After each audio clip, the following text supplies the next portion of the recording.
usarlos en para utilizarlo de manera inmediata para salvar la vida del paciente. Las características que debe de tener el coche de paro, ¿ya? Principalmente que debe tener una capacidad de desplazamiento. ¿Eso qué quiere decir? Que debe tener ruedas para que el desplazamiento sea más fácil, ¿no? Y accesible para el personal de salud que lo va a utilizar en el caso de la emergencia. Tiene que tener una gran capacidad de almacenamiento para poder guardar ahí los insumos que vamos a utilizar. Tiene que haber un resguardo del material, específicamente lo que es material para una reanimación cardiopulmonar. Capacidad también de organización, ¿no? Ya que cada medicamento tiene que estar guardado en cada contenido, ¿no? Según lo que son los tipos, ¿no? De compartimientos que debe tener el coche de paro, ya que lo vamos a ver más adelante, los compartimientos que debe de tener por cada gaveta. Ahora, los beneficios que tiene el coche de paro, como primer beneficio es que va a garantizar la integridad, ¿no? De los equipos y los medicamentos que vamos a utilizar de manera inmediata en la emergencia. Mejora también la atención del paciente porque obviamente el objetivo es salvarle la vida al paciente en ese momento. La integridad también que lo integra, como se dice, el profesional químico farmacéutico o de farmacia que va a ser el encargado de verificar, de ver la caducidad de cada medicamento. Y sobre todo que siempre va a tener que ser indispensable en toda área de emergencia, en toda área de cuidado crítico, en la cual se vaya a realizar procedimientos de urgencia para salvar la vida del paciente.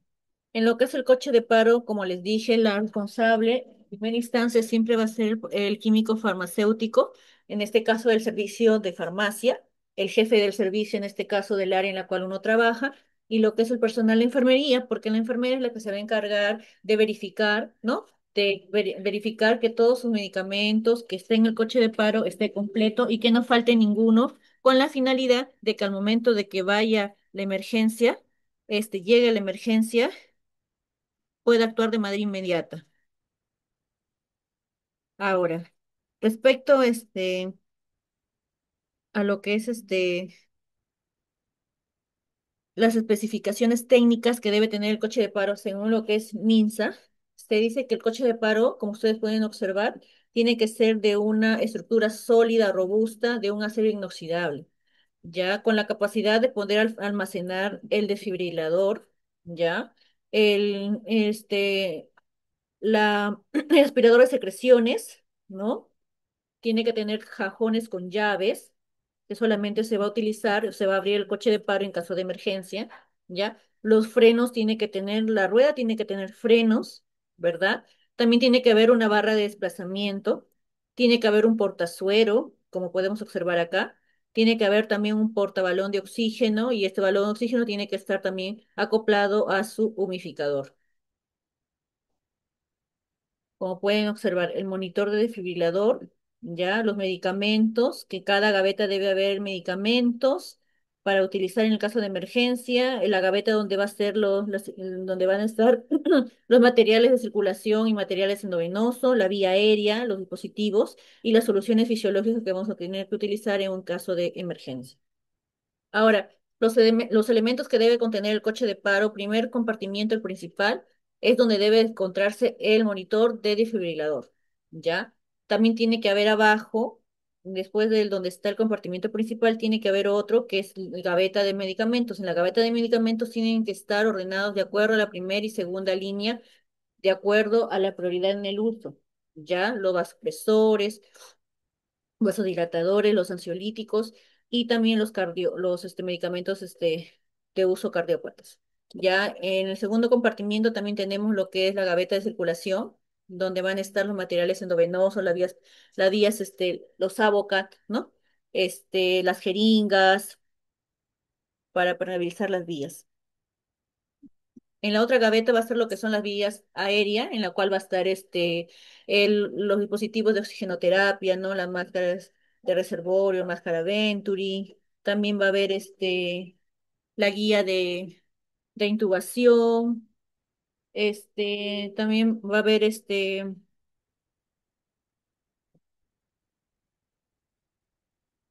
también va a haber lo que son los laringoscopios.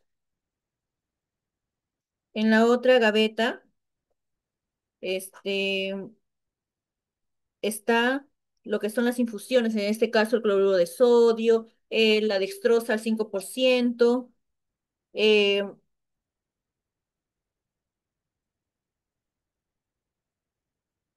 la dextrosa al 5%, la poligelina, la nitroglicerina, el gel conductor, los electrodos, la tijera y la linterna.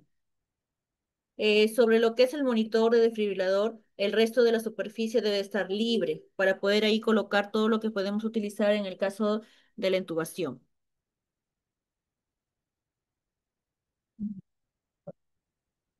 Ahora, la gaveta de los medicamentos del primer compartimiento, como les acabo de decir, tiene que estar lo que son este, drogas cardiovasculares como la adrenalina, la atropina, la dopamina. En este caso, lo que mayormente nosotras utilizamos en el caso de la emergencia, cuando llega un paciente que es transferido de SAM o llega alguna, referencia de otro lugar al hospital, lo primero que siempre vamos a utilizar de cajón son las drogas cardiovasculares, porque la gran mayoría de los pacientes que vienen, derivados a veces llegan en estado de paro. Ya cuando lleguen en estado de paro, lo primero que nosotros vamos a utilizar es la adrenalina, ¿no? En este caso, porque todo paciente siempre viene con una vía periférica. La gran mayoría no los mandan con catéter venoso central, por si acaso, siempre los mandan con vía periférica. Entonces, lo primero que nosotros tenemos que observar es valorar, pues, signos vitales. El médico se encarga de ver si hay pulso, si no hay pulso, ¿no? En algunos casos llegan ya pacientes que han fallecido, o en otros casos llegan pacientes que tienen pulso,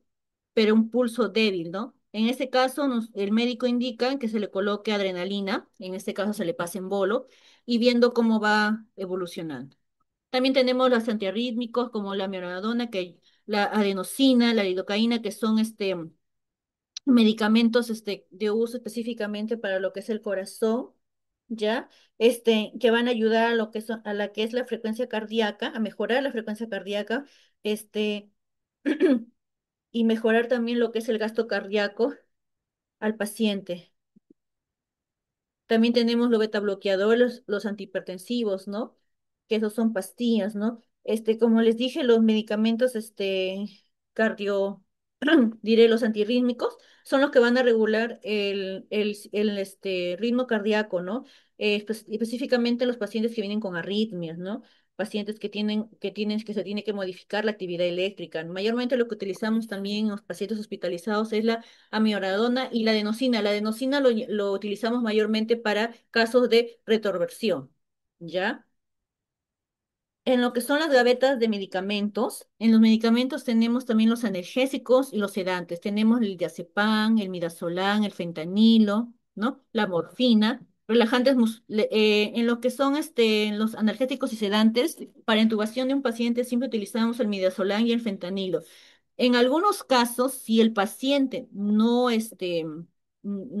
se acopla a lo que es ese sedante, que mayormente utilizamos, como les comento, el midazolam o el fentanilo, en esos casos se puede utilizar el becuronio, pero siempre y cuando el médico lo indique, ¿ya? También tenemos los relajantes musculares como la succinilcolina, atrucurio, ¿no? Que esos tienen que guardarse refrigerados porque ese es su almacenamiento, ¿no? También tenemos otras drogas, ¿no? Que también se ayudan, como los corticoides, como la hidrocortisona. También tenemos los diuréticos, como la furosemida, ¿no? El bicarbonato, el cloruro de potasio, el hipersodio, el gluconato de calcio. Como acá les menciono, mire, los medicamentos que mayormente tenemos en las cuatro gavetas. En una gaveta, como les comenté, ¿no? Los medicamentos que tenemos es la adrenalina, vasopresina, lidocaína, mioradona, atropina, todos los medicamentos que vamos a utilizar en este caso de urgencia. En lo que es circulación y materiales endovenosos, tenemos las jeringas de 3, de 5, de 10 y de 20 centímetros cúbicos. También tenemos los ABOCA número 18 y 20, ¿no? Mayormente utilizamos los 18 y los 20. Catéteres intravenosos, mayormente se utilizan en lo que es en el área de UCI. También tenemos los guantes estériles, ¿no? Los portazueros. En la vía aérea tenemos todo lo que es la mascarilla, las cánulas binasales, la máscara de reservorio, reinhalatoria. También tenemos las ondas de aspiraciones, ¿no? También tenemos el medidor de CAF. En lo que es las soluciones fisiológicas tenemos el cloruro de sodio, lactato de Ringer, dextrosa, al 5%, al 10%, el manitol también que se utiliza en edema cerebral, paciente que convulsiona, ¿no?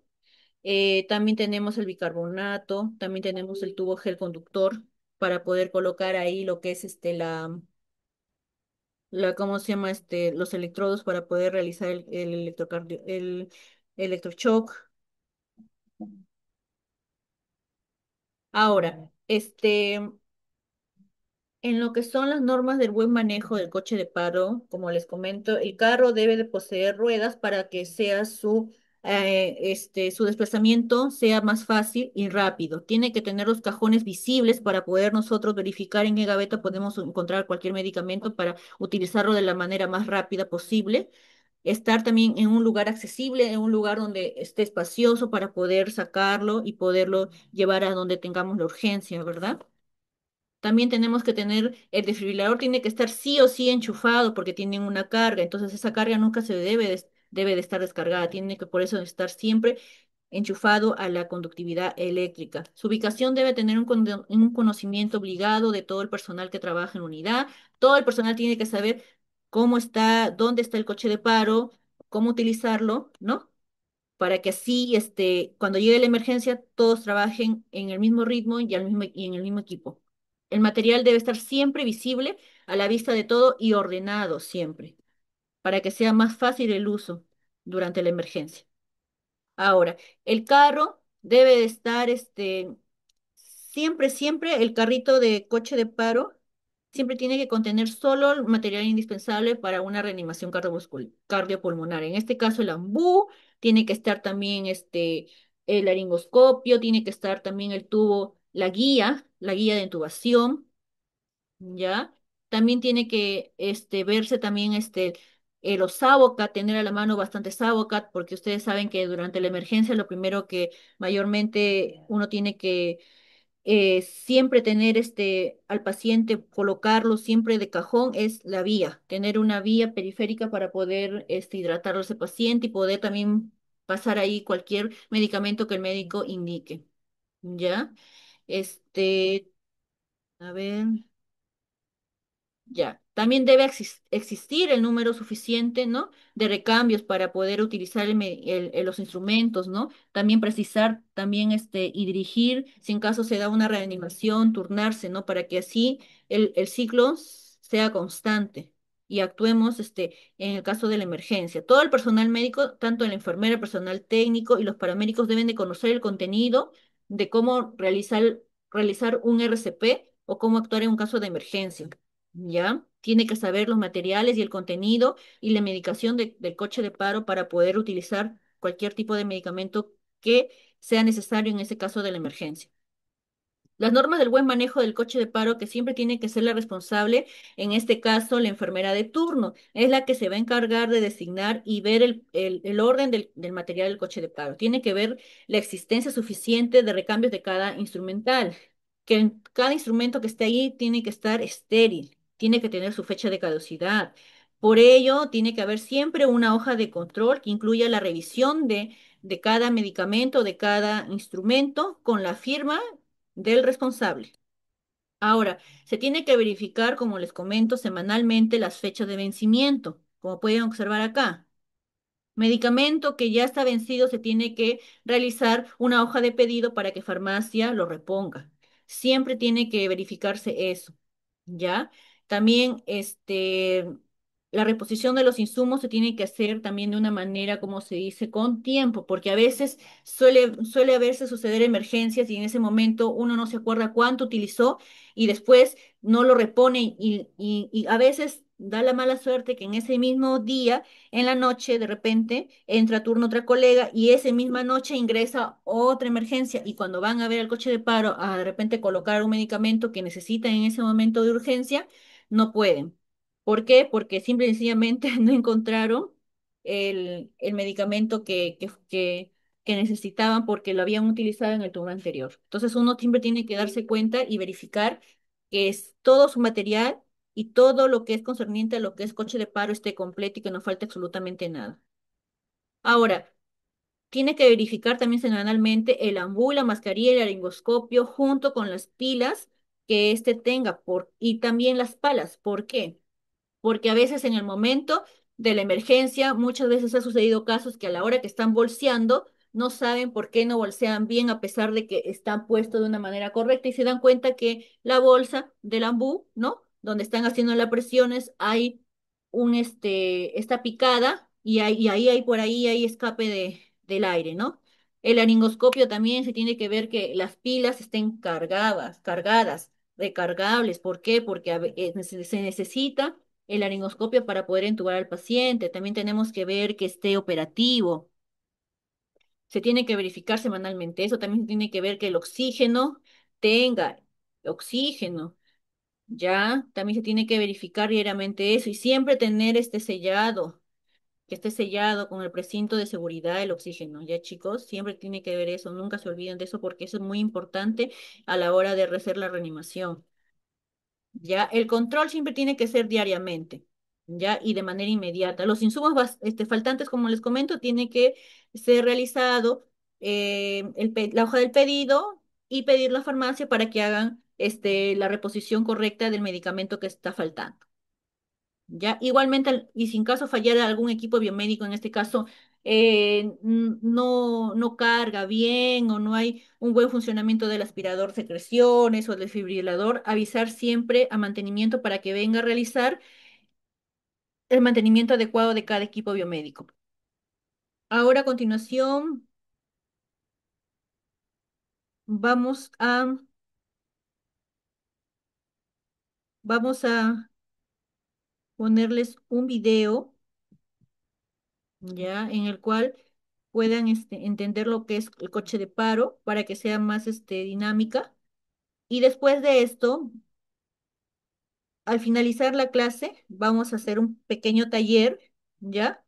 Es un taller muy fácil, la verdad, no es algo difícil, es fácil, es un taller muy dinámico que ustedes van a poder realizar de manera individual, este, y no van a tener, como se dice, inconvenientes de poder realizarlo, porque todo lo que vamos a hablar en lo que es la clase, lo van a poder realizar. ¿Ya? Ahorita les comparto.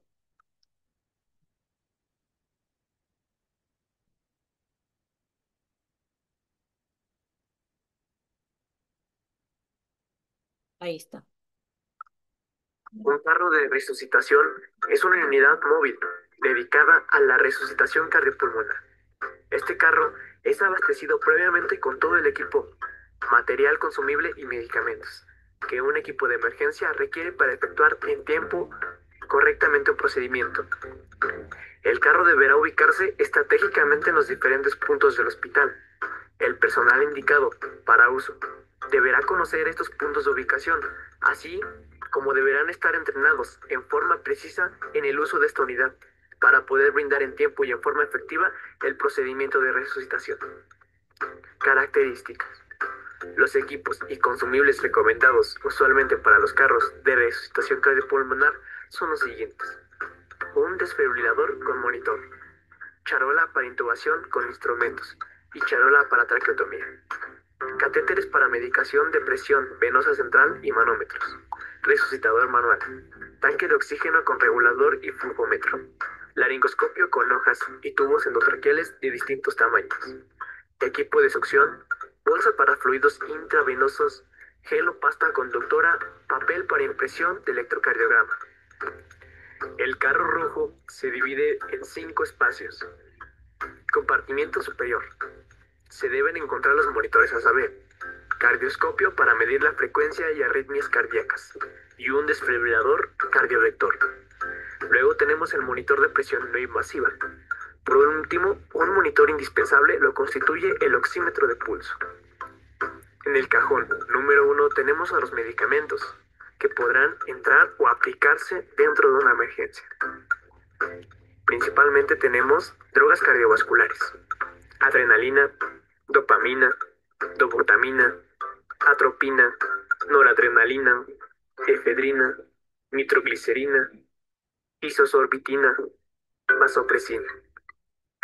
Como bloqueantes beta y antihipertensivos tenemos esmolol, propanolol, atenolol, diltiazem, verapamil, clonidina, nifedipina.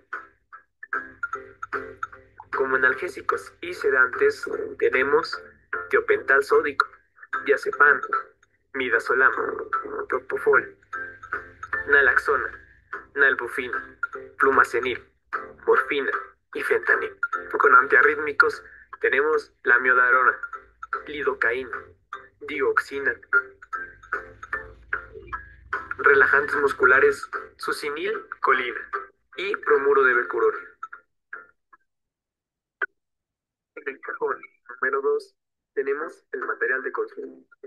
Agujas hipodérmicas, catéteres de todos los números, catéter subclavios, cinta umbilical, conector delgado, conector grueso, cubrebocas, destructis de tubo, electrofel, electrodos, equipos para PVC, equipos para transfusión, equipos para venoclisis, microbrotero y normobrotero, guía de cobro, jeringas desechables del 1 hasta 50 mililitros, lancetas, llaves de 3 vías, marcapasos externos, Metricel, sondas de aspiración del número 8 hasta el número 16.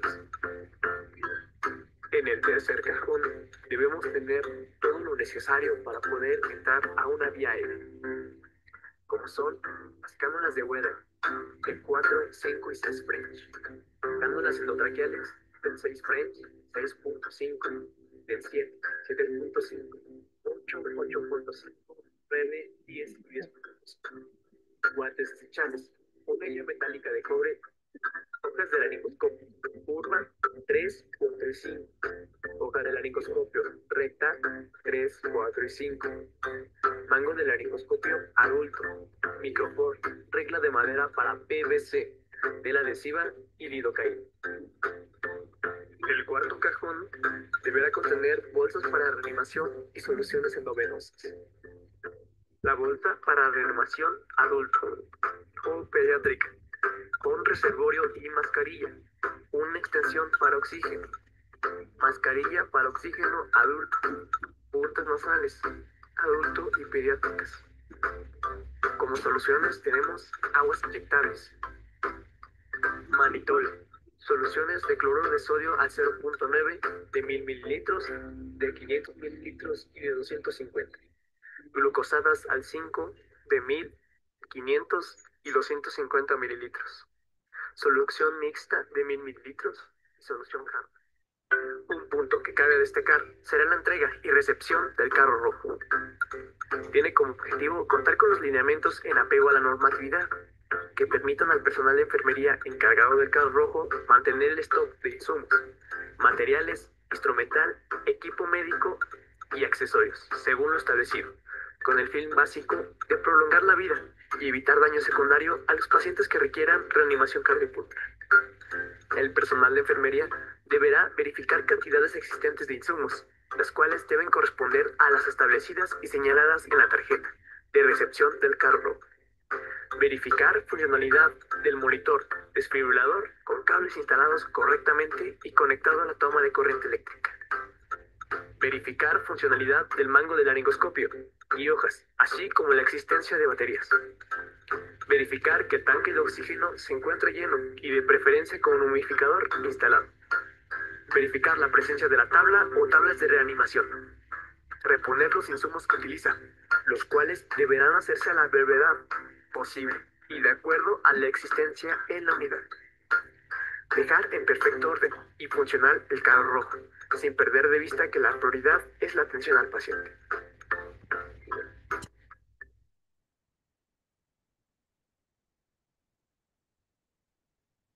Ya eso es concerniente a lo que es coche de paro. Ahora vamos a hablar acerca de lo que es oxigenoterapia. Ya.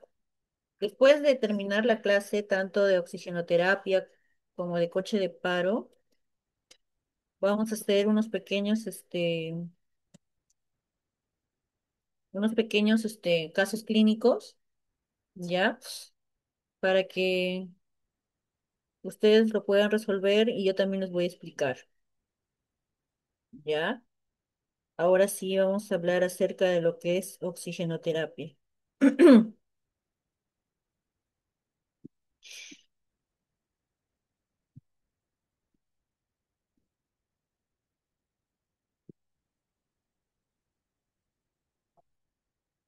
Ya, a ver. Respecto a lo que es oxigenoterapia, como sabemos, vamos a definir primer punto, ¿qué es el oxígeno? El oxígeno es un gas incoloro, ¿no? Insípido y de poco soluble con agua, ¿no? También se dice que está constituido, que es el 25% del aire, ¿no? Y se sostiene, ¿no? Por una destilación fraccionaria del oxígeno en el medio ambiente. La oxigenoterapia es la administración, como su mismo nombre lo dice, de oxígeno con fines terapéuticos en concentraciones elevadas y mínimas de acuerdo a la necesidad del paciente. El oxígeno debe ser considerado como un fármaco, ¿por qué? Porque posee indicaciones precisas, debe ser utilizado en dosis y en un tiempo adecuado, posee también efectos adversos y también requiere de criterios clínicos, que eso ya básicamente lo indica el doctor, y también el uso de laboratorio para su evaluación. Lo que es concerniente a lo que es la oxigenoterapia, tenemos que conocer dos términos, qué es una hipoxemia y qué es una hipoxia. La hipoxemia es cuando hay una disminución de la presión arterial de oxígeno, ¿no? Por debajo del 60 milímetros de mercurio, que corresponde a una saturación mínima de 90% de oxígeno. Una hipoxia es cuando consiste el déficit del transporte de oxígeno hacia los tejidos, ¿no? Cuando también podemos evidenciarlo por una cianosis distal. Ahora, en las estrategias adicionales concernientes a lo que es oxigenoterapia, es óptima porque requiere una ventilación pulmonar, ¿no? De acuerdo a la concentración y saturación de la hemoglobina, también va a haber un gasto cardíaco adecuado. Eso es lo que genera la oxigenoterapia al paciente cuando es administrada. Las indicaciones en situaciones de una hipoxia aguda, normalmente en el primer punto de una hipoxemia, en una hipoxia, mayormente se da en los casos cuando hay anemia, cuando hay intoxicación por cianuro, también cuando hay los estados hipermetabólicos, como por ejemplo una acidosis metabólica, ¿no? Una hipotensión también bien marcada. En una hipoxemia es cuando mayormente se da en los casos de una enfermedad pulmonar obstructiva crónica, un asma, una neumonía, una neumonitis, unas fístulas arteriovenosas, los tromboembolismos pulmonares, los signos y síntomas de una hipoxemia. Normalmente, en el sistema nervioso central, cuando es leve moderada, va a causar una confusión, una agitación, ya severa, una letargia, ¿no? Cuando es en el sistema cardíaco, la moderado o leve, va a haber una taquicardia, una hipotensión. La que es severa ya puede llevar a una bradicardia y una hipotensión severa. En lo que es el respiratorio, la leve moderada puede causar una disnea, una taquignia, un aumento del trabajo respiratorio de los músculos respiratorios. En la severa ya hay un aumento de la disnea bien marcado, una taquignia, una posible también bradicnia. Y en lo que son los análisis de laboratorio, en lo que es concerniente a los gases arteriales, que se va a sacar una muestra de sangre, en lo que es leve moderada va a haber una 60 a 80% de la presión de oxígeno de milímetros de mercurio va a marcar en estos rangos. En lo que es una severa, cuando es menor del 60%, quiere decir que hay una saturación menor del 80% de saturación de oxígeno. En lo que es la piel, cuando es una hipoxia leve o moderada, va a ver que está fría, se va a ver pálida la piel, pero cuando ya es una severa, como les dije, se va a ver una cianosis bien marcada. El material y equipo que uno va a utilizar para una oxigenoterapia se va a administrar, como se dice, el oxígeno, dependiendo de los siguientes elementos, como es el suministro de oxígeno, el regulador o el manómetro, flujómetro, contenido del oxígeno, el humidificador también. Existen dos sistemas de administración de oxígeno que tenemos, el de alto flujo y de bajo flujo. En lo que es de este cuadrito, ¿no? Habla. de todos los sistemas de suministro de oxígeno, el de alto flujo y el de bajo. El de bajo flujo, como acá pueden observar, tenemos la cánula binasal, la mascarilla simple, la máscara con reservorio de reinhalación parcial y no reinhalatoria. De alto flujo, la máscara Venturi y la máscara de reservorio. Ahora, el de bajo flujo, tenemos las cánulas binasal.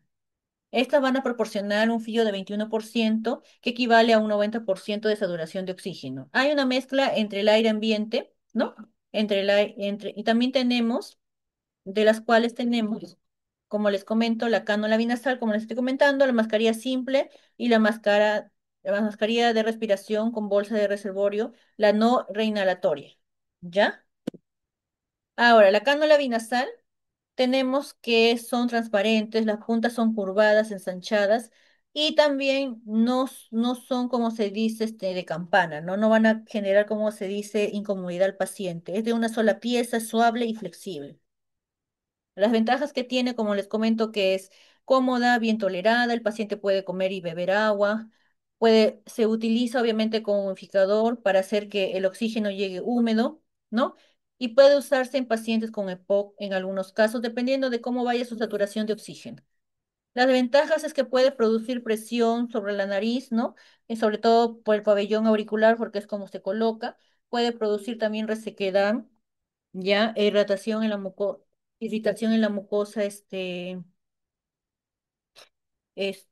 nasal.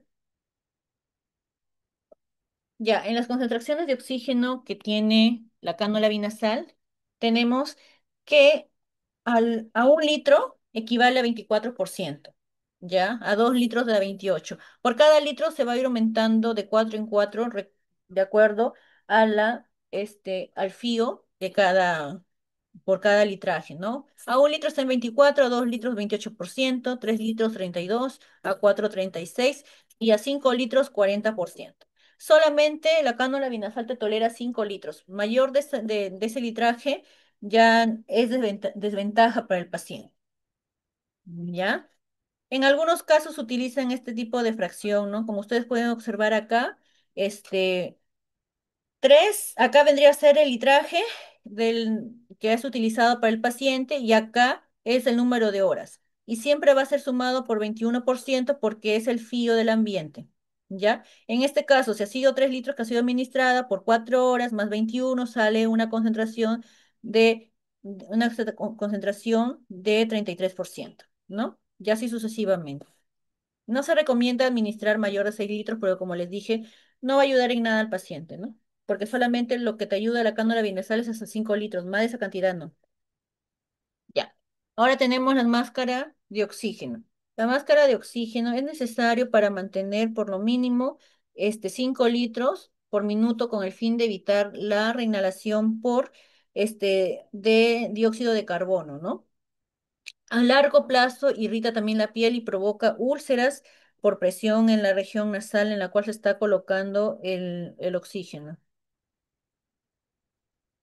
Ahora, esta mascarilla, lo que te da, solamente te da la mascarilla, te da aproximadamente, el litraje es de 5 a 6 litros, te va a dar una, un fío de 40 a 45%, de 6 a 7 litros de 45 a 50% y de 7 a 8 de 55 a 60%. ¿Ya? Esa es la cantidad que te va a dar. Ahora, en la máscara con reservorio, mascarilla con reservorio, tenemos de dos tipos, como les comenté, la reinhalatoria parcial y la no reinhalatoria o bolsa con reservorio. La función del reservorio es almacenar el gas prominente, ¿no? De la fuente del balón de oxígeno, así también como el volumen inspiratorio para poder aportar un mayor volumen de oxígeno, ¿no? Y no del ambiente, o sea, que ese mismo oxígeno vaya directamente al paciente. En la mascarilla con bolsa de reinhalación o mascarilla con reservorio reinhalatoria, aquí esta mascarilla no tiene válvulas, los bordes son atraumáticos, es transparente, es libre de látex. También, también aparte que es libre de látex, también tiene su concentración de oxígeno del 60 al 80%. Ahora, La máscara con reservorio de inhalación parcial, las ventajas que tiene que permite un fío mayor del 60%, útil en casos de hipoxemia moderada o severa. Las desventajas es que como es un flujo este, mayor de 60, a veces el flujo puede ser insuficiente y puede haber una reinhalación del CO2, o sea, del dióxido de carbono, que ustedes saben que el dióxido de carbono es tóxico para el cuerpo humano, ¿no?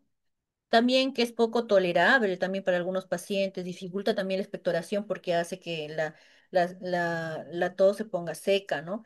También hay una difícil aspiración de sondas nasogástricas, ¿no? Y de orogástricas también porque lo reseca la mucosidad. La mascarilla, como les dije, esta mascarilla llega del 60 al 80, al 80%, y en lo que es el litraje, el de 8 a 12 litros. El de 8 litros te da 60% y el de 9 litros está a 65%, 10 litros 70%, 11 litros 75% y 12 litros un 80%. La máscara de oxígeno con bolsa de reservorio no reinhalatoria es una alta concentración de oxígeno. Tiene dos válvulas, como pueden observar acá. También trabaja entre de 8 a 12 litros y debe trabajar siempre con una bolsa llena de oxígeno. O sea, la bolsa tiene que estar bien inflada, ¿ya? Permite un fío mayor del 0,8 útil en hipoxemia severa. La desventaja es que pues, requiere una revisión correcta del funcionamiento, ya que las válvulas son delgadas. Es poco tolerable, como les dijo con el paciente, ¿no? También dificulta la expectoración porque también produce resequedad de la mucosa, también traumatismo como quemaduras faciales, porque ustedes saben que el oxígeno también a veces lacera, ¿no? Y produce también resequedad e irritación también de los ojos, siempre y cuando esté en muy buen tiempo administrándose el oxígeno por este tipo de dispositivo.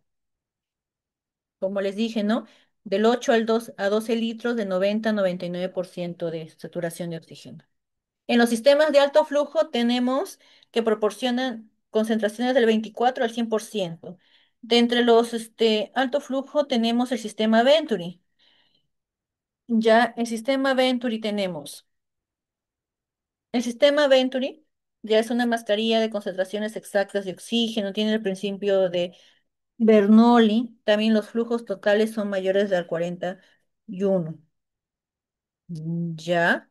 Ahora, respecto a lo que es el principio de Ber- Bernoulli, es que aquí se va a establecer lo que es específicamente un fluido, pues, ¿no? En movimiento, ¿no? En el cual va a aumentar la velocidad, ¿no? Que se acompaña de una disminución en una presión, de manera viceversa, ¿no? Manteniendo así una energía constante, ¿no? Total del fluido, ¿no? A lo largo de la línea de la corriente del oxígeno. Como pueden observar acá, que brinda un fío ya del 100%, mientras que el aire ingresa una mayor salida, pero menor fío. Como pueden ustedes observar acá, el oxígeno es 100% y el fío 21%. Ahora, entre las concentraciones tenemos de concentración baja, tenemos el conector de color verde, ¿ya? Esos son de concentraciones bajas de oxígeno. El conector blanco es de concentraciones altas de oxígeno. Ahora, ¿cómo se llama? El verde, ya el verde te da a partir de 3 litros hasta 6 litros. Empieza siempre con 24% de fío, ¿ya? 26, 28 y 30. Hasta 6 litros te da esa concentración de oxígeno. En cambio, el de alto flujo es a partir del 9 hasta 15 litros. Ya en 9 litros te da un fío de 35%, de 12, 40 y de 15, 50%. ¿Ya? Ahora les voy a mostrar un video acerca de lo que es la oxigenoterapia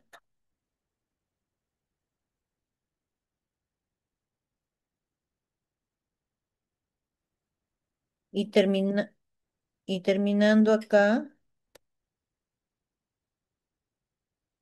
vamos a hacer un. ¿cómo se llama? Vamos a resolver los casos clínicos para que tengan en cuenta.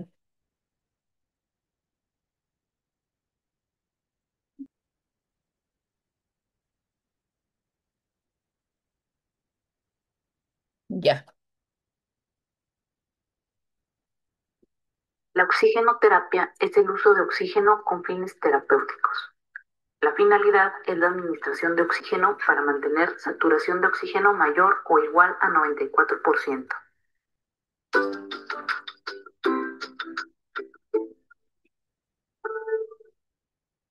Los dispositivos para administrar oxígeno se clasifican en alto flujo y bajo flujo. El día de hoy veremos los de bajo flujo. Los dispositivos de bajo flujo son aquellos que proporcionan menos de 40 litros por minuto de gas, tomando la mayoría del volumen inspirado del medio ambiente. Se debe utilizar un borboteador con agua para humidificar el oxígeno inspirado. En urgencias tenemos 4 dispositivos para administrar oxígeno suplementario, que aportan desde el 21% hasta el 100% de oxígeno. Estos dispositivos están indicados en caso de que el paciente se encuentre hipóxico, con esfuerzo respiratorio y con estado de alerta, ya que en caso de presentarse inconsciente, la indicación es el manejo avanzado de la vía aérea. El primer dispositivo que veremos son las puntas nasales o cánulas nasales. Son tubos flexibles que se adaptan a las fosas nasales y se sostienen en los pabellones auriculares. Administran oxígeno a bajo flujo. Este agrega el oxígeno al aire ambiente cuando el paciente inspira. Está indicado administrar un flujo de oxígeno de entre 1 litro por minuto hasta 6 litros por minuto, ya que al aumentar más de 6 ocasiona resequedad de las fosas nasales con alto riesgo de epistaxis. El flujo inspiratorio de oxígeno que se administra con este dispositivo varía entre el 21 hasta el 44%, sumando 4% al 21% de aire ambiente por cada litro de oxígeno administrado. La principal ventaja es que el paciente puede comer, hablar, dormir, toser y expectorar sin interrumpir el flujo de oxígeno. El siguiente dispositivo es la mascarilla facial simple, que es una mascarilla de plástico que cubre la nariz, boca y mentón del paciente. Tiene orificios laterales que permiten la entrada de aire ambiente. Permite que el oxígeno quede concentrado en la mascarilla y con esto mayor flujo inspiratorio de oxígeno. Debe utilizarse un flujo no menor a 6 litros por minuto, ya que de utilizar menos se reinhalaría el CO2 que el paciente expira, ya que se queda concentrado en la mascarilla. Por esta razón, se recomienda que los flujos sean de 6 a 10 litros por minuto, y esto nos aportaría desde el 35% hasta el 60% de flujo inspiratorio de oxígeno. Una de las principales desventajas de este dispositivo es que está contraindicado en pacientes que tengan retención de CO2, como los pacientes con EPOC. Tenemos la mascarilla facial con reservorio, que se divide en dos: la mascarilla reservorio con reinhalación parcial o la mascarilla reservorio de no reinhalación. Comenzamos con la mascarilla con reservorio de no reinhalación. Esta tiene una bolsa que se llena con el flujo de oxígeno con capacidad de 1000 mililitros. Este reservorio de oxígeno se inhala cuando el paciente inspira y tiene válvulas laterales unidireccionales que permiten la salida del CO2 cuando se expira e impiden la entrada del aire ambiente, por lo que se logra aportar hasta un 100% de FiO2 con velocidades de flujo de 10 a 15 litros por minuto. Esta mascarilla está indicada para pacientes que requieren altos flujos de oxígeno y que tienen preservados los reflejos de tos y nauseoso. La mascarilla reservorio con reinhalación parcial tiene la diferencia en que no cuenta con válvulas unidireccionales, por lo que una parte del CO2 exhalado se vuelve a inspirar. Esta se utiliza con velocidades de flujo de 6 a 10 litros por minuto, aportando del 60 al 80% del FiO2. Como mencionamos anteriormente, la contraindicación principal es con pacientes que retienen CO2, como los pacientes con EPOC. Es muy importante recordar y tener en mente nuestros objetivos de oxigenoterapia.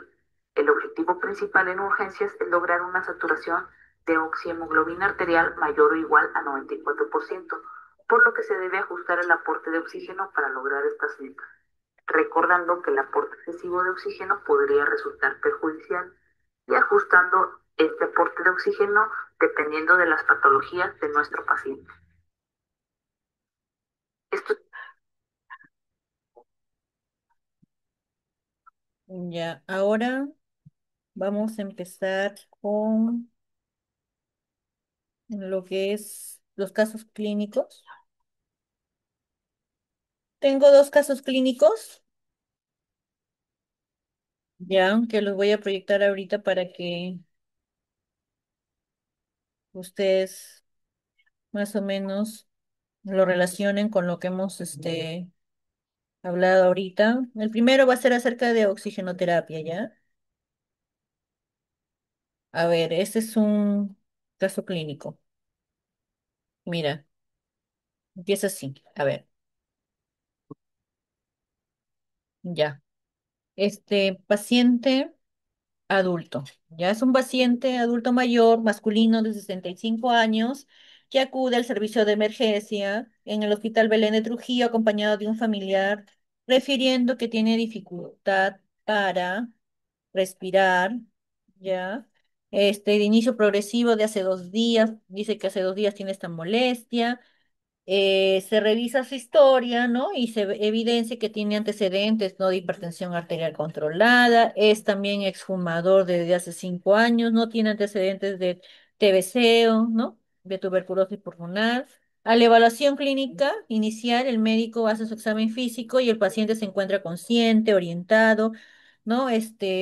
Lo que sí presenta, pues obviamente, una respiración agitada, presenta respiraciones también de 28 respiraciones por minuto, una frecuencia cardíaca de 98 latidos por minuto, saturación de oxígeno de 86% al aire ambiente y la auscultación pulmonar se percibe, ¿no? Ruidos respiratorios disminuidos en base y también sin sibilancia, pues obviamente no se encuentra, no se escuchan, ¿no? A la hora de la auscultación sonidos sibilantes y el paciente manifiesta una sensación de cansancio y una presión torácica leve en el pecho. Ahora, como personal de salud, ¿cuáles son las intervenciones que uno debe de realizar a continuación, ¿no? Para poder mejorar la calidad del paciente. Como pueden observar acá, el paciente, su problema de fondo aquí es el problema respiratorio, ¿no? El de fondo es así, porque si podemos observar acá, lo que está mayormente alterado en el paciente es la frecuencia cardíaca y la respiratoria, acompañado de la saturación de oxígeno. La ventaja que tiene el paciente es que está lúcido, ¿no? Está orientado, refiere, ¿no? Es lo que normalmente, cómo empezó su enfermedad, refiere sus signos y síntomas. Entonces, nosotros como primera instancia lo que tenemos que hacer es lo siguiente. Primer punto, ¿no? Controle signos vitales al paciente. De acuerdo a lo que requiera su necesidad del paciente, hay que colocarle una posición semi-Fowler o Fowler, ya de 40 o 90 grados, ¿no? Sentado el paciente, con la posición de la espalda recta. Ahí lo que uno tiene que realizarle es, como primer punto, ¿no? Administrar oxígeno. En este caso, por la saturación de oxígeno, que es el 86%, como ustedes pueden observar, el dispositivo de cajón que tendría que utilizar el paciente para suplir esta necesidad de oxigenación es la cánula binasal, ¿no? ¿Por qué? Porque ustedes saben que la cánula binasal es utilizada desde 86%, ¿no? Porque se le puede colocar 3 litros, ¿no? Con 3 litros el paciente con cánula binasal se puede ir avanzando. Nunca se recomienda que de frente le coloquemos una máscara Venturi o una máscara de reservorio. ¿Por qué? Porque como ustedes bien han escuchado que eso produce resequedad. Entonces lo que yo no quiero es que el paciente se irrite sus fosas nasales, porque de repente, no sé, de repente ese paciente se puede quedar hospitalizado y necesita de repente que le coloquen una sonda nasogástrica o una sonda orogástrica. Entonces, si yo le voy a poner de cajón de frente esos dispositivos de alto flujo, voy a causar esa resequedad en la mucosa, entonces voy a generarle algún tipo de lesión indirectamente al paciente cuando yo le quiera realizar algún tipo de procedimiento, sin caso el médico le indica. Por eso siempre se le, se le orienta al paciente, ¿no? Y el médico mismo también es el que nos indica que siempre se empieza con el dispositivo de bajo flujo, en este caso una cánula binasal de cajón. Después que ya le colocamos la cánula binasal, vamos evaluando con el saturador de oxígeno. En este caso, vamos midiendo la saturación. Paciente crítico siempre se tiene que evaluar cada 2 horas al paciente. Cada 2 horas se le evalúa presión arterial, frecuencia cardíaca, respiratoria, saturación de oxígeno. Se va hablando el paciente, también su escala. Vamos viendo cómo va el paciente, todas esas cosas. Entonces, uno tiene que siempre estar evaluando. Conforme va pasando las horas, ya uno se da cuenta más o menos si el paciente recupera el patrón respiratorio o sigue igual. Conforme el paciente vaya aumentando su saturación de oxígeno, va a ir bajando su respiración y va a ir bajando también su frecuencia cardíaca. ¿Por qué? Porque la frecuencia cardíaca con la respiratoria van de la mano con la saturación de oxígeno. A mayor esfuerzo respiratorio, a mayor descarga de energía, a mayor utilización de músculos accesorios respiratorios, va a haber un mayor aumento de la frecuencia cardíaca, un mayor aumento del gasto respiratorio y también del gasto cardíaco. Por esa razón, siempre se recomienda evaluando de a poco en poquito la saturación de oxígeno del paciente. Si yo veo que durante esas 2 horas mi paciente no ha aumentado del 86%, a pesar de que le he puesto a 3 litros, le aumento hasta 5 litros. Si en 5 litros mi paciente me ha aumentado el 90%, entonces lo sigo teniendo ahí, ahí.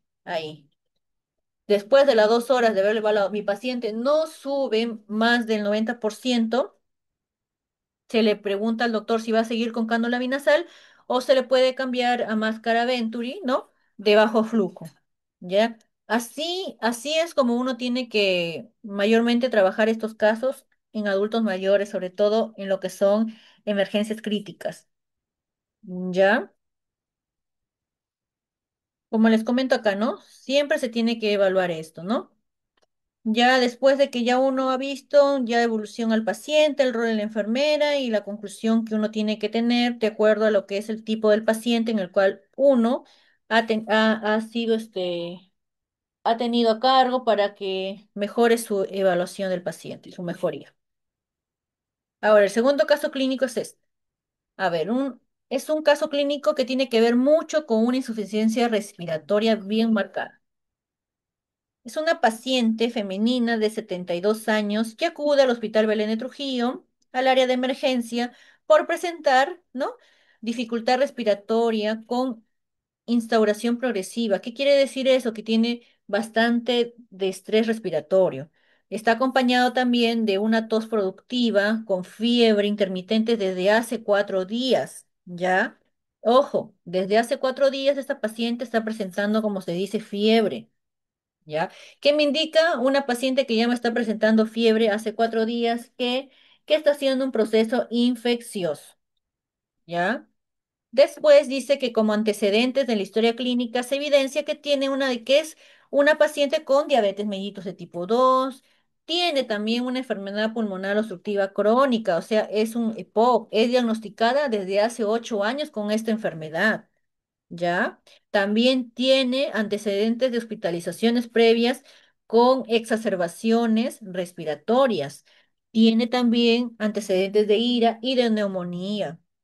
Ahora, respecto a lo que son, ¿qué son exacerbaciones respiratorias? Las exacerbaciones respiratorias son también,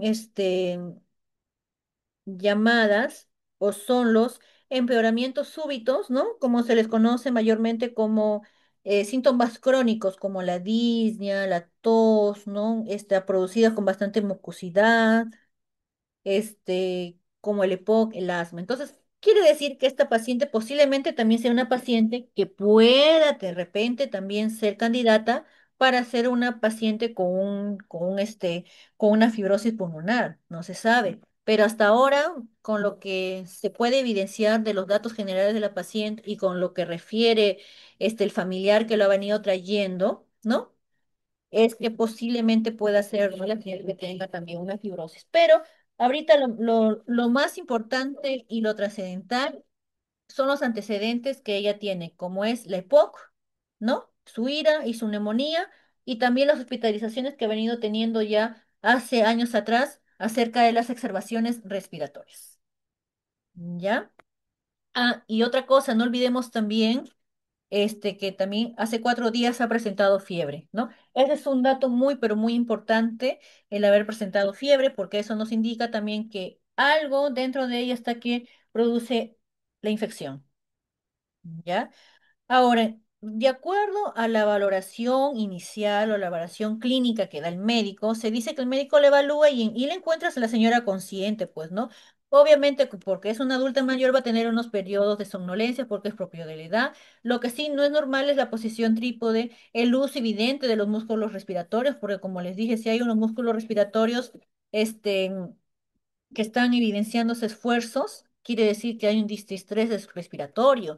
Los signos vitales que muestran con mayor frecuencia es la frecuencia respiratoria, 34 respiraciones por minuto, está recontra elevadísima, su frecuencia cardíaca 116 por minuto, su presión arterial está aumentada de 135 a 85 milímetros de mercurio, su saturación de oxígeno es de 80, de 80. Bueno, eso sí, más o menos, ¿ya? Porque si es una paciente con EPOC hasta 88, creo que es lo normal en algunos casos. Y ya es de acuerdo cuál sea su basal de cada paciente, ¿no? Pero acá en el hospital, de acuerdo al caso clínico, refiere que llega con 80% de saturación. A la auscultación, el médico ausculta, obviamente va a encontrar roncus, ¿no? Sonidos crepitantes bilaterales, predominantes con campos inferiores, evidencia también cianosis peribucal leve. Cuando yo veo a un paciente que tiene una cianosis peribucal, quiere decir que, o sea, la comisura labial, ¿no? Está poniéndose de un color cianótico, ¿no? Medio moradito. Eso sí me indica que obviamente la paciente no tiene oxígeno, o sea, en sus tejidos celulares, ¿no? No está llegando la aportación adecuada del oxígeno hacia los tejidos y por ende se me está, como se dice, de ese color morado se está tornando esos tejidos, porque no hay obviamente oxigenación. Está produciéndose una apoptosis o una muerte celular de los tejidos. También ahí hay una dificultad para articular frases completas, claro, porque obviamente está toda somnolienta, como también no tiene una buena oxigenación de sus tejidos, puede estar hasta encefalopática, no se sabe de repente la señora cómo estará, ¿no? Entonces, por ende, se tiene que evaluar estos pacientitos de una manera rápida, ¿no? Y sobre todo actuar de inmediato. En lo que son los exámenes complementarios, aquí el médico, según lo que se evidencia en el caso, como la señora ha referido que tiene fiebre hace 4 días, obviamente que me indica que está haciendo un cuadro de infección, entonces por ende te tiene que sacarle un AGA, ¿ya? Un AGA para evidenciar y ver cuánto de dióxido de carbono tiene, su sodio, su potasio, su pH, cuánto está. Entonces, y también, obviamente, se le va a realizar una radiografía de tórax para ver cómo están esos pulmones. De repente, en algunos casos, también hay pacientes que tienen EPOC, que tienen los pulmones así todos cavernados, ¿no?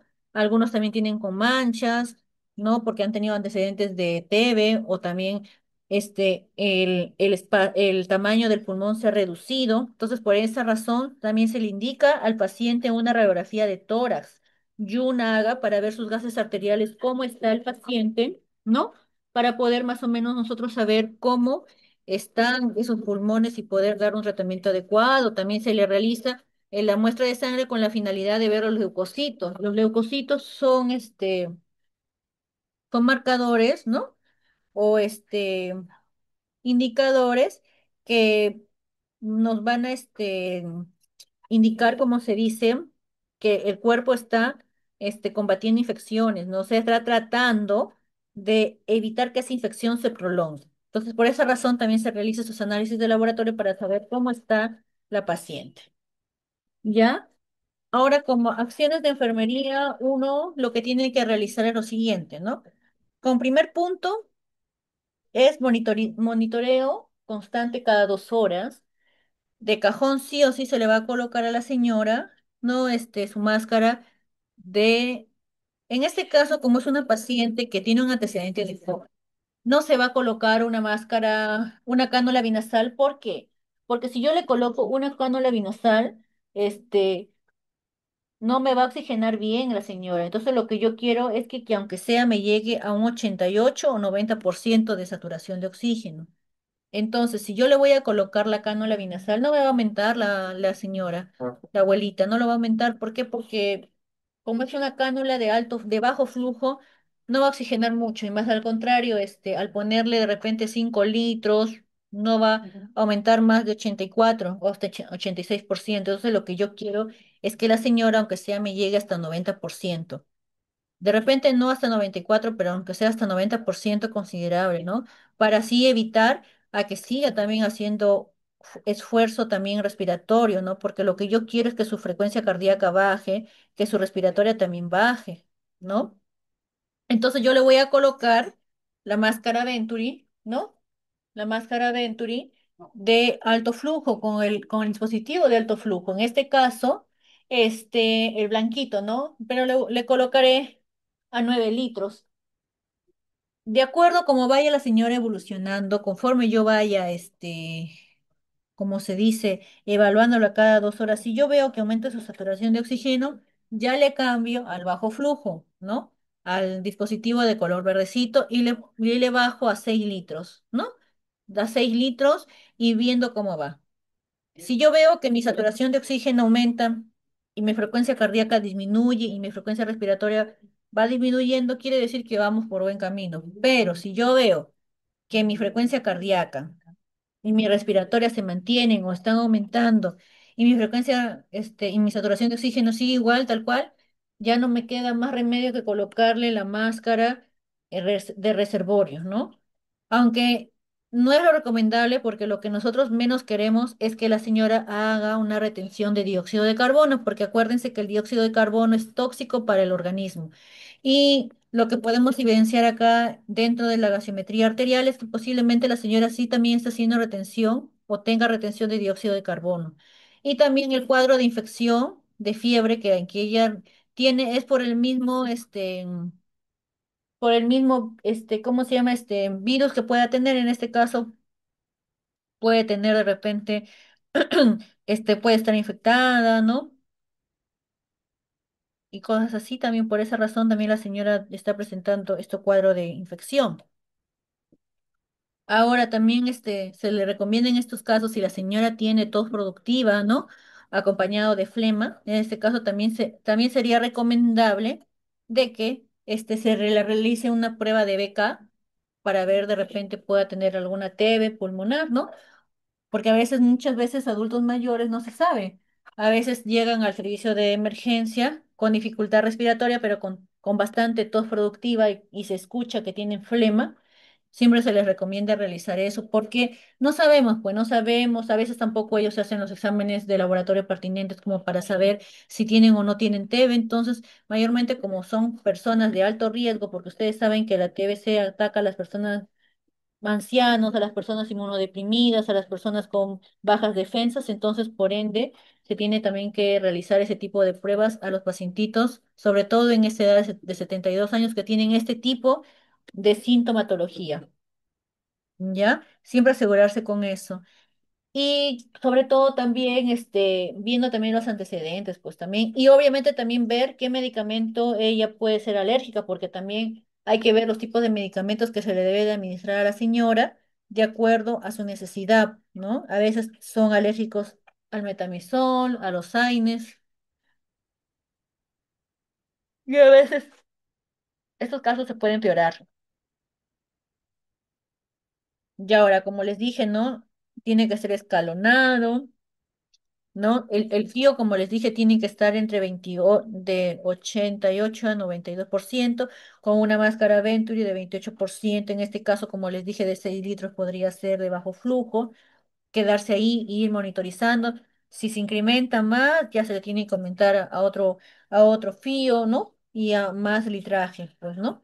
Como les dije también, lo más importante, como es una paciente con una EPOC, no se le, o sea, no hay que esperar tampoco que la señora tenga una saturación mayor de 90. Yo, como les dije, me contento que tenga una saturación de oxígeno hasta de 90%. Para mí sería lo ideal y lo recomendable que tenga ese tipo de ¿cómo se llama? De saturación, con la finalidad de que tampoco haya mucha retención de CO2 para la paciente.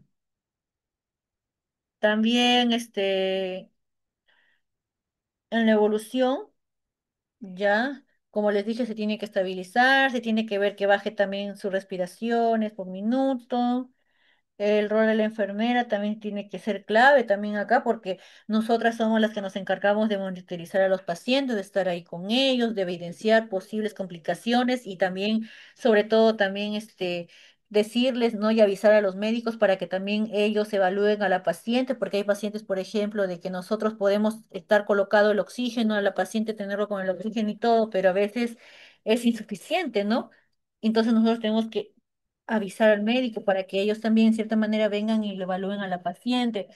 Otra cosa también, siempre es bueno nosotras también eso no es el labor de la enfermera, sino del médico, pero siempre es bueno que nosotras sepamos, ¿no? Como se dice, siempre los valores de la AGA, ¿no? Sobre todo para ver qué tipo de medicamento colocarle, porque hay pacientes que, por ejemplo, pueden estar con una hipercalemia o con una hipocalemia y de repente el doctor le indica retos, por ejemplo, de potasio y es una paciente que tiene una hipercalemia, entonces no le vas a poder colocar más potasio de lo que ella ya tiene dentro de su organismo. Entonces, hay cositas que uno también tiene que estar leyendo en la historia clínica, evidenciar también lo que son los análisis de laboratorio, que si bien es cierto, no es nuestra función, pero por conocimiento tenemos nosotras que saber, con la finalidad, como les digo, de poder colocar un tratamiento adecuado para el paciente y sobre todo aportar para la recuperación de y no, y no contribuir a que este paciente de repente no mejore, sino que peor empeore, ¿no? Por esa razón. Ya, ahora también respecto a lo que es coche de paro, también tengo otro, un casito clínico para coche de paro, que viene a ser este.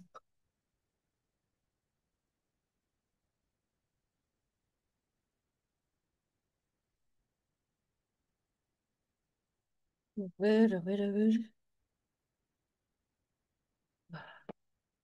Ujú. Ya.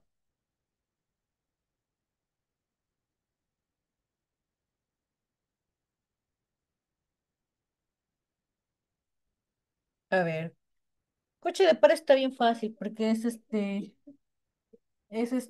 ¿cómo se llama? Es un caso bien fácil.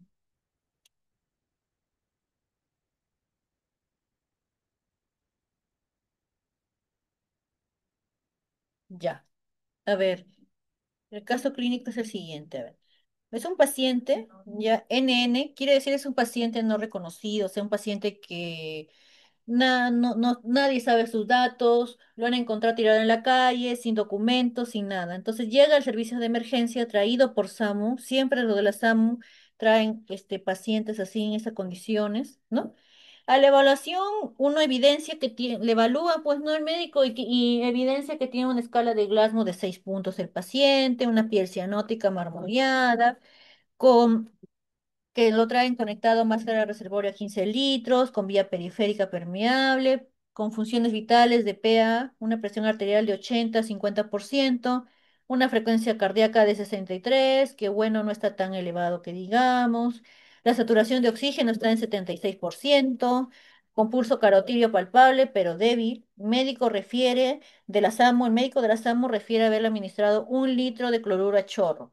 ¿Qué acciones como profesional de enfermería debes de tomar en esta situación para salvar la vida de la paciente? En este caso, si es un paciente que viene obviamente traído por la SAMU, como primer punto, nosotros debemos asegurar siempre, siempre, siempre la vía circulatoria y la vía aérea. La vía circulatoria y la aérea, ¿por qué? Porque por la vía circulatoria tú vas a tener que pasar los fluidos que van a aportar a que el paciente se recupere y ayude a su presión arterial. Y además también porque la vía circulatoria, porque por ahí, por la vena, tú le vas a colocar los medicamentos que el médico te indique para que el paciente le ayude a su proceso y no llegue a una parada cardiorrespiratoria. Lo recomendable de este paciente debería haber sido traído ya el paciente con su tubo ya, o sea, entubado, mejor dicho, y bolseándolo con el ambuco. Pero como siempre, les digo por experiencia que yo trabajo en el Belén, siempre los de la SAMU, la gran mayoría de veces no lo trae con entubado, sino los traen bolseando, ¿no? O de repente ni siquiera bolseando, los traen solamente con su máscara de reservorio a 15 litros, saturando con 15 litros a full. Entonces, esas cositas también tienen que ver. Entonces, si es un paciente que me está indicando que tiene una presión arterial de 80, 50 de 80 y 50, 80/50, ese paciente está recontra hipotenso. Entonces, lo que yo voy a hacer es colocar fluidos a chorro, cloruro a chorro, a chorro, a chorros. Y si veo que no me aumenta la presión, entonces decirle al doctor, en este caso, porque obviamente el paciente no te lo traen con catéter venoso central.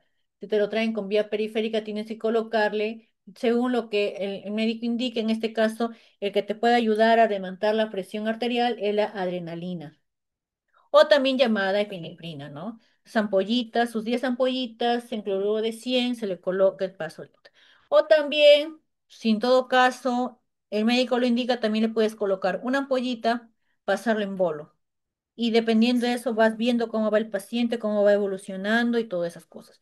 Segundo punto, lo que es la vía respiratoria, tienes que colocarle de frente de cajón sí o sí el oxígeno. En este caso, si el paciente lo han traído con este bolsa de reservorio a 15 litros y ves que está con 76%, va a ser imposible que nuevamente le colocándole acá el oxígeno con máscara de reservorio 76%.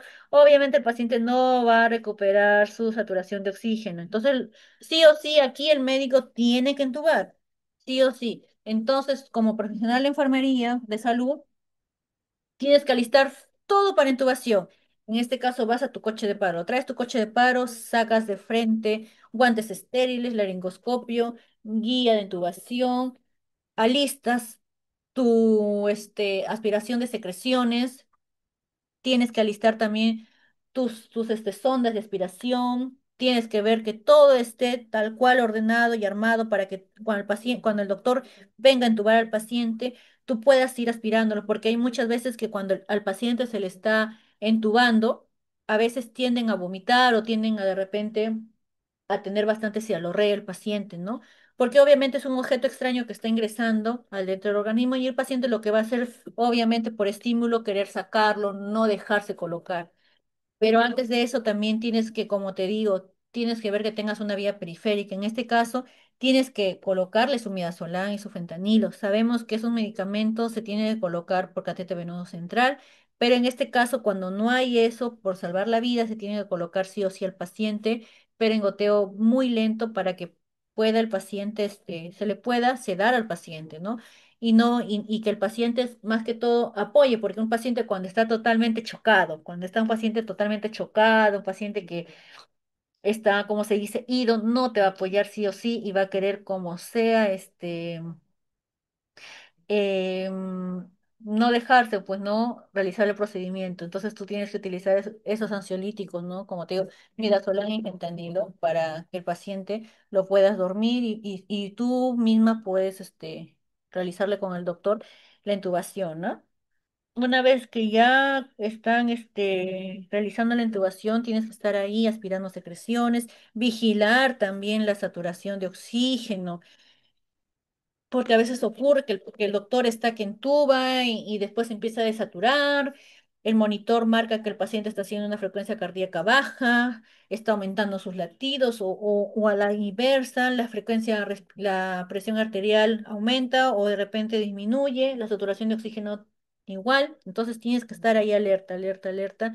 Cuando ya se realiza todo lo que es ese proceso de la intubación, ahí uno tiene que verificar todo, que esté correctamente puesto y sobre todo también exigirle al doctor, en este caso, que le coloque un catéter venoso central con la finalidad de que tú puedas colocarle de manera más rápida y te facilite el trabajo, para que sigas pasándole la pseudoanalgesia al paciente, porque después de la intubación el paciente tiene que seguir con su pseudoanalgesia, porque tú no le puedes quitar la pseudoanalgesia porque el paciente obviamente va a despertar.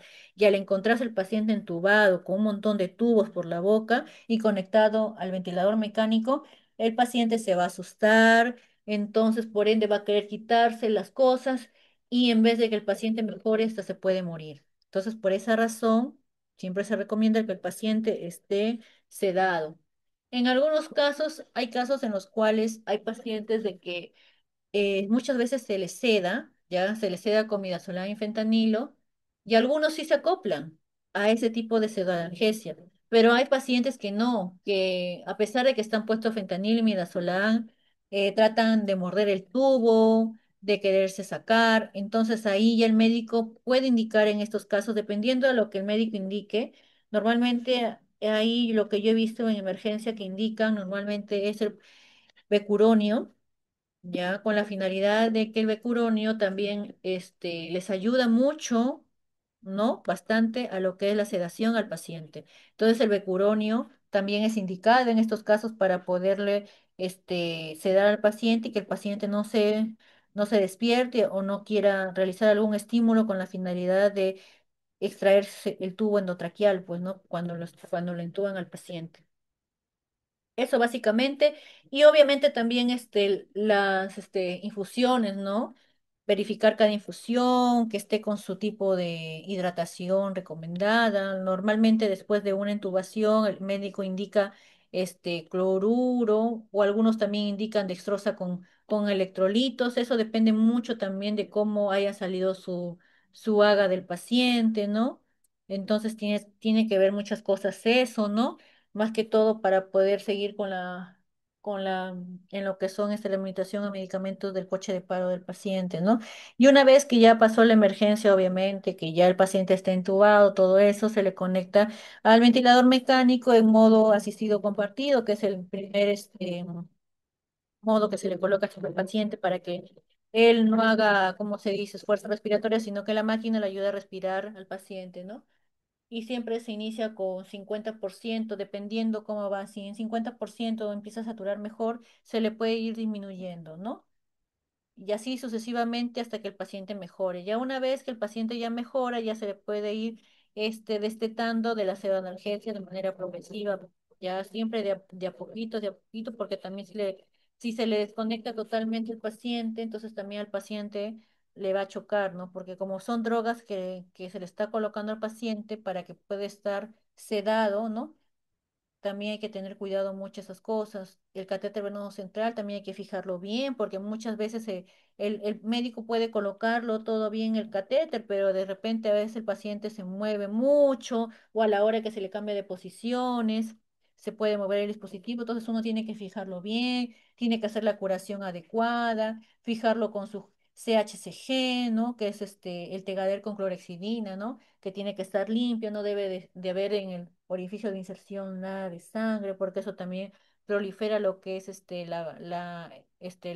los cuadros de infección también para el paciente, y más aún que es un paciente, ¿cómo se dice? En estado crítico, pues, ¿no? Y así sucesivamente. Entonces, eso es lo que hoy día hemos hablado acerca de lo que es coche de paro y lo que es concerniente a lo que es en lo que es oxigenoterapia, ¿no? Como les dije, como les comento, no son casos sumamente fáciles, casos que mayormente se ven en la vida diaria, mayormente esos son los casos que vienen en emergencia, ¿no? Y lo que es concerniente a una parada cardiorrespiratoria, lo que siempre tienes que ver es siempre preparar tu material para intubación. Así el médico no te lo diga, pero tú ya de cajón te tienes que ir, como se dice, adelantando, preparar tu material para intubación, tu pseudoanalgesia, ¿no? De cajón tu midazolam y tu fentanilo no puede faltar. Eso sí, sí, siempre tiene que estar en tu coche de paro. Tu adrenalina, tu noradrenalina. Nunca debe de faltar eso. También tiene que haber tubecuronio también, si en caso el médico lo indique, pues, ¿no? Y nunca te olvides de tener tu vías periféricas, tu sábaca, siempre tiene que ser de calibre grande, de 18 a 20, no puede haber de 22, porque son accesos, el agua acá de calibre número 22 es un acceso pequeño, ¿no? Entonces, para nosotros pasar volúmenes grandes, tenemos que colocar en venas y el agua acá tiene que ser en grueso calibre para poder pasar grandes cantidades de líquido, ¿no? Y también tenemos que colocar también, sobre todo, también ver que el catéter lo hayan puesto, el médico lo haya puesto el catéter venoso central. Tenemos que también preparar su material también de aspiración para apoyar al doctor a la hora que esté entubando y la oxigenoterapia también y preparar, ya después que ya pasó todo eso, ya preparar recién tu ventilador mecánico con calma para que se le pueda conectar al paciente, porque mientras que ya lo han entubado, ya uno puede ir bolseando, pues y eso te da el tiempo para que tú puedas preparar tu ventilador mecánico y lo conectes a tu paciente, pues, ¿no? Pero todo, como les digo, se tiene que trabajar de manera ordenada y en equipo, ¿no? Siempre, cada uno derivándose funciones, ¿no? Tal persona hace esto, ustedes me ayudan a hacer las compresiones, tal dos o cuatro personas me ayudan a hacer las compresiones, yo avanzo una compresión, termino un ciclo y empiezo el otro y así, otro va cargando los medicamentos, la otra va colocando la vía, la otra va aspirando secreciones, la otra va trayendo los materiales, va preparando en las bombas de infusión, en los bulutroles Brown y así sucesivamente hasta que puedan realizar la intubación de una manera exitosa y se pueda salvar el paciente. Y eso sería todo del día de hoy, que hemos hablado acerca de lo que es oxigenoterapia y coche de paro. Yo voy a estar enviando las diapositivas a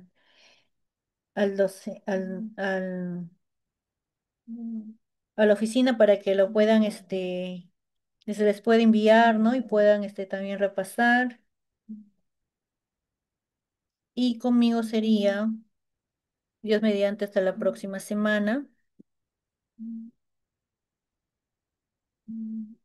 Que tengan un buen fin de semana.